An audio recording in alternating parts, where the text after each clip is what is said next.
나쁜 골프. 안녕하세요. 나쁜 골프 강찬욱입니다. 오늘은 골프와 위스키 이야기입니다. 여러분 구독, 좋아요 꼭 부탁드리겠습니다. 골프는 술에 매우 관대한 스포츠입니다. 물론 프로 대회에서는 전혀 그렇지 않고요. 아마추어 주말 골퍼들 사이에서는 그렇습니다.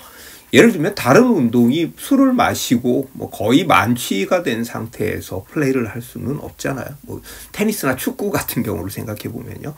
거의 모든 나라에서 라운드 중 적당한 음주는 허용하고 있죠. 그래서 동남아 같은 데 가면 내가 이 맥주를 마시고 나면 그 다음에 얼마나 괴로울 줄, 그 막 더위에 더 이렇게 탈수가 올 줄을 알면서도 그 유혹을 또 참지 못하는 게 우리 골퍼들입니다. 대한민국 골퍼들도요. 나인홀이 끝나면 막걸리 한잔 할까? 혹은 맥주나 한잔 할까? 아니면 추운데 우리 따뜻하게 청주 데워서 먹을까? 이런 이야기를 하고요. 막걸리 한 잔을 들이키고 그래 이 맛에 골프하지. 나 막걸리 마시러 골프 오잖아 라고도 말을 합니다. 역사적으로 보면요. 골프와 가장 잘 어울리는 술은 역시 위스키입니다. 골프와 위스키. 일단 그 본향이 같습니다. 현대 골프의 홈타운이라고 하면 스코틀랜드라고 하잖아요. 스코틀랜드에서 골프가 시작됐다라는 설이 가장 유력하니까요. 그리고 위스키 중에서 가장 전 세계적으로 널리 알려 있고 인기 있는 위스키 역시 스카치 위스키, 스코틀랜드의 위스키죠. 스코틀랜드나 미국의 대부분의 클럽하우스에는요. 그 레스토랑 들어가는 입구나 한켠에 바가 있습니다. 그래서 위스키를 팔고 칵테일을 팔고 또 맥주를 파는 그런 바가 있는데요.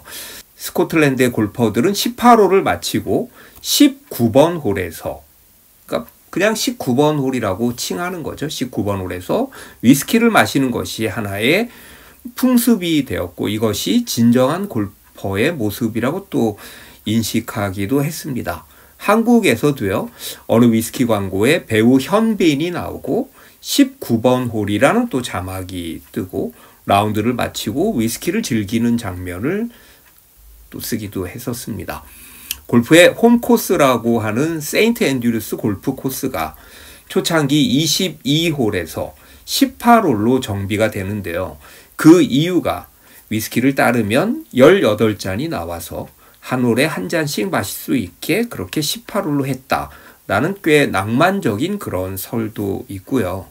최근 한국에서 즐겨 마시는 하이볼도 영국의 상류층에서 골프 경기 중 마시던 칵테일이었는데 골프 라운드 시간이 오래 걸리면서 그 하이볼을 계속 마시면서 골퍼들이 갈수록 취해서 볼이 엉뚱한 곳으로 많이 가서 하이볼을 자주 외치게 만드는 음료라고 해서 그런 술이죠. 술이라고 해서 하이볼로 불리게 됐다는 설도 있습니다. 물론 이 설은요.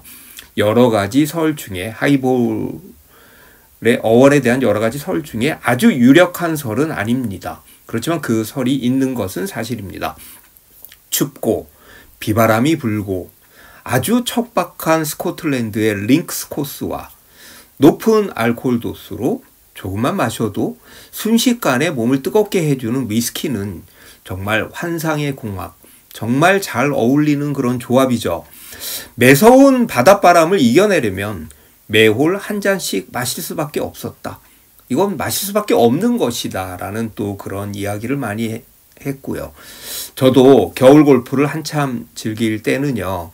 위스키 플라스크에 위스키를 담아서 마치 세계대전에 참전한 군인들이 그 옆에 수통이라고 그러죠. 수통에다가 술을 넣어서 술을 마시듯이 라운드 중에 위스키를 마시면서 라운드를 했던 적도 있습니다. 그런데 겨울 라운드를 안 한 지가 몇 년이 돼서 요즘은 거의 그렇게 마신 적이 없습니다. 1457년 스코틀랜드의 제임스 2세는 군사들이 골프에 빠져 활쏘기 훈련을 게을리하고 안식일을 지키지 않는다는 이유로 골프 금지령을 내렸었습니다. 골프 금지령을 내리고 후에 제임스 4세가 또 본인이 치기 위해서 골프를 허용하고 승인을 했죠. 그런데요, 위스키도 세금, 밀주 문제로 단속과 규제를 계속 반복적으로 겪었습니다. 그러니까 골프도 그렇고요. 위스키도 그렇고 둘 다 한때는 쓸데없이 사람을 빠지게 만드는 것으로 그렇게 의심을 받았다가 그렇게 평가를 받았다가 시간이 지나면서 스코틀랜드 그 나라의 아주 중요한 문화 산업 자산으로 재평가가 된 것이죠. 위스키 브랜드들은요, 한때 골프 대회의 스폰서로도 적극적으로 나섰습니다. 대표적인 브랜드가 대한민국 사람들에게, 대한민국 위스키 러버들에게 너무 친숙한 조니 워커와 발렌타인입니다. 지금은 없어졌지만 유러피안 투어 조니 워커 클래식과 그리고 발렌타인 챔피언십이 열렸었는데요. 조니 워커 클래식에는 타이거 우즈가 태국 방콕의 알파인 코스와 푸켓의 블루 캐년에서 2번이나 우승을 했었고요. 그리고 블루 캐년에서는 어니엘스와 또 연장전 아주 명승부를 펼치기도 했었고 어니엘스도 우승을 했었습니다. 그리고 1995년에 제주도에 있는 중문 CC에서요. 그 당시에 세계 랭킹 1위였던 그렉 노먼과 BJ 싱이 출전을 해서 조니 워커 스킨스라는 또 이벤트 대회도 열렸었습니다. 발렌타인 챔피언십은요, 한국과 아시안 투어, 유러피안 투어가 합작을 해서 한국에서 열렸었고요. 지금은 그 이름으로 대회를 열지는 않지만 여러 대회에 위스키 브랜드들이, 예를 들면 조니 워커도 마찬가지고요. 그리고 발렌타인도 BMW 챔피언십의 또 아주 메인 스폰서이기도 하고요. 맥켈런이라든지 여러 가지 그 위스키 브랜드들이 뒤에서 스폰서로 또 활약을 하고 있습니다. 일본 여자 프로 JLPGA에는요, 김하늘 선수가 우승한 적도 있는 산토리 레이디스 오픈이라는 대회가 있는데요. 이 산토리도 한국에서 인기 있는 가쿠빈 하이볼의 가쿠빈 위스키를 만드는 아주 일본의 대표적인 위스키 브랜드죠. 일본도 위스키를 정말 사랑하는 나라잖아요. 조니 워커는요, 예전에 조니 워커 블루 라이더컵 스페셜 에디션을 출시하기도 했었는데요.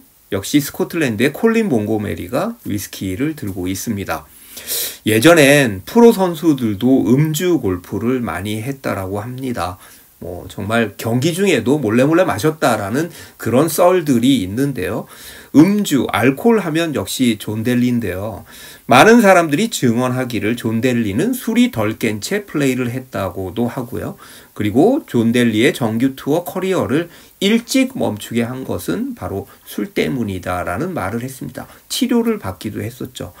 그리고 푸에르토리코의 개성 만점의 골퍼, 필드의 쇼맨이라고 일컬어지는 전설의 치치 로드리게스는요, 1961년 마스터스 첫 출전에 너무나 긴장해서 럼 위스키, 그 푸에르토리코에는 그 바카르디라는 그 럼도 굉장히 유명하지만 럼을 많이 마신다고 하죠. 럼 위스키 한 병을 마시고 플레이를 했다라고 후에 또 고백을 했었고요. 83타를 쳤지만 참 행복한 라운드였다라고도 말한 바가 있습니다. 치치 로드리게스의 그 퍼터를 칼집에 넣는 듯한 세리머니는요, 최근 작년 재작년에 골퍼들 사이에 또 한참 유행한 적도 있습니다. 오늘은 골프와 위스키 이야기였는데요. 가끔 클럽하우스 식당에서 새벽 라운드를 가면요, 새벽부터 술을 마시는 골퍼들을 봅니다. 이미 소주 몇 병이 테이블 위에 있고요. 맥주와 폭탄으로 마시는 것을 저는 본 적도 있습니다. 대부분 또 술을 안 마시면 플레이가 안 된다라고 또 이야기를 하고 긴장해서 그렇다라는 이야기도 있지만요. 또 어떤 사람들은 마치 무용담처럼 라운드 중에 막걸리를 한 팀에서 열 몇 병을 마셨다라는 걸 또 자랑 삼아 그렇게 이야기하는 분도 계시는데요. 제 경우에는 가볍게 맥주나 막걸리 한 잔 정도는 긴장을 풀어주는 느낌도 있고요. 어떨 때는 맥주 한 잔 마시고 나서 특히 퍼팅이 더 잘 되는 것 같은 그런 느낌도 있지만요. 뭐든 과하면 좋을 리가 없겠죠. 라운드 중에 과음이 좋을 수가 있겠습니까? 특히 타구 사고 같은 것도 있고요. 카트 사고 같은 것도 있으니까 절대 과음하면 안 될 것 같습니다. 그리고요, 특히 라운드 중에 술을 마시고 음주 운전은 절대 안 됩니다. 여러분 끝까지 들어주셔서 감사합니다.